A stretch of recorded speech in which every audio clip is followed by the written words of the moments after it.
አንዲት ነፍስ ከሞተች ወይም ደግሞ ከስጋዋ ከተለየች በኋላ ለፍርድ አደባባይ ቀርባ የመጀመሪያው የምትጠየቀው ጥያቄ ምን እንደሆነ ያውቃሉ? የጌታችንን 13ቱን ሕማማተ መስቀል ያውቋቸዋል? የእናታችንን የቅድስተ ቅዱሳን የቅድስት ድንግል ማርያምን 5ቱን ሐዘናትስ? መጨረሻ ላይ መድኃኔዓለም ኢየሱስ ክርስቶስ ነፍሱን ከስጋው ሊለይ ሲልስ የተናገራቸው ወይም ደግሞ ያስተማራቸው 5ቱ ቃላትስ ምን እንደሆነ ያውቃሉ? አዎ፣ አንዲት ነፍስ መጀመሪያ ኃጢአተኝነቷ የሚረጋገጠው 5ቱን አዕማደ ምስጢራትና 13ቱን የጌታችንን ሕማማት ካላወቀች ነው። ለመሆኑ 13ቱ ሕማማተ መስቀል የተባሉት የትኞቹ ናቸው? በዚህ በአብይ ጾም ሰሙነ ሕማማት ወይም ደግሞ የመጨረሻው የስግደት ሳምንት ከመድረሱ በፊት አንድ የኦርቶዶክስ ተዋሕዶ አማኝ በዚህ የአብይ ጾም 13ቱን ሕማማተ መስቀል፣ 5ቱን የእመቤታችንን ሐዘናት እንዲሁም ደግሞ 5ቱን አጽራረ መስቀል ወይም ደግሞ መስቀል ላይ ሆኖ መጨረሻ ላይ የተናገራቸውን ቃላቶች ካላወቀ አምላካችን ቸር፣ የዋህ፣ መሐሪ እንዲሁም ደግሞ ይቅር ባይ ሁሉንም የሚያውቅ በመሆኑ ይቀበልለታል እንጂ ሲጾመው የነበረው ጾም ፍጹም ይሆንለታል ብሎ ማሰብ ይከብዳል። አዎ፣ የጌታችን የሕማማቱ ነገር የሰው ልጅ ዳግም በቀራንዮ የተፈጠረበት ክስተት ነው። መከራው ከመከራ የዳንበት፣ ሞቱም ሕይወትን ያገኘንበት ነው። አደራችሁን ይሄ ቪዲዮ ግን ለሁሉም ኦርቶዶክስ እንዲዳረስና በዚህ በአብይ ጾም ሁሉም አውቆት እንዲጾመው ሼር፣ ሪፖስት፣ ኮፒ ሊንክና አድ ሳውንድ አድርጉት። 13ቱ ሕማማተ መስቀል፣ አንደኛ ተአስሮ ድኅሪት፣ በብረት ሐብል መጋፋውና መጋፋው እስኪገጥም ድረስ አሰሩት። ሁለተኛ ተስህቦ በሐብል በሰንሰለት አስረው ጎተቱት። ሦስተኛ ወዲቅ ውስተ ምድር መሬት ላይ ገፍትረው ጣሉት። አራተኛ ተከይዶ በእግር አይሁዳውያን በእግራቸው ረገጡት። አምስተኛ ተገፎ ማእከለ ዓምድ ወይም ደግሞ ከግንድ ጋር አጋጩት። አይሁዳውያን መስቀል አሸክመው ወደፊትና ወደ ኋላ እየገፉ ከግንድ ጋር 65 ጊዜ አጋጭተውታል።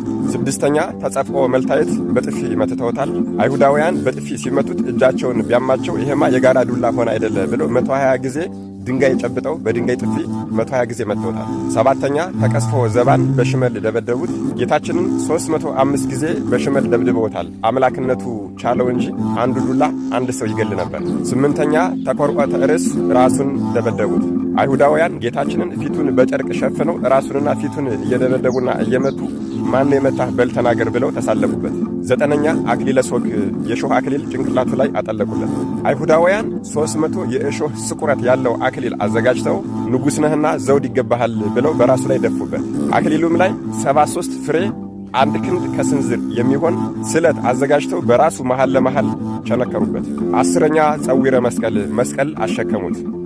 ከኋላ ያሉት ቶሎ ቶሎ ሂድ ብለው ሲገፉት በልቡ ይወድቃል። ከፊት ያሉት ደግሞ ቀስ በል ብለው ሲገፉት በጀርባው ይወድቃል። እንደዚህ እያደረጉ 136 ጊዜ መስቀል ለተሸከመ ጣሉት። ጌታችንም መስቀሉ እርጥብ ነውና ደከመው። 11ኛ ተቀኖ በቅንዋት በችንካር ቸነከሩት። ሳዶር በሚባል ችንካር ቀኝ እጁን፣ አላዶር በሚባል ችንካር ግራ እጁን፣ ዳናት በሚባል ችንካር 2 እግሩን፣ አዴራ በሚባል ችንካር መሃል ለመሃል ልቡን፣ ሮዳስ በሚባል ችንካር ደረቱን ቸነከሩት። 12ኛ ተሰቅሎ በዕፀ መስቀል ላይ ራቁቱን ሰቀሉት። 13ኛ ሰሪበ ሐሞት ጌታችን ውሃ ጠማኝ ቢል የኖረ መጻጻ፣ ቡሆ፣ ከርቤ፣ አምቡላ የዝሆን ሐሞት በአንድ ላይ ቀላቅለው አዋህደው አጠጡት። እንግዲህ 13 ሕማማተ መስቀል እነዚህ ናቸው።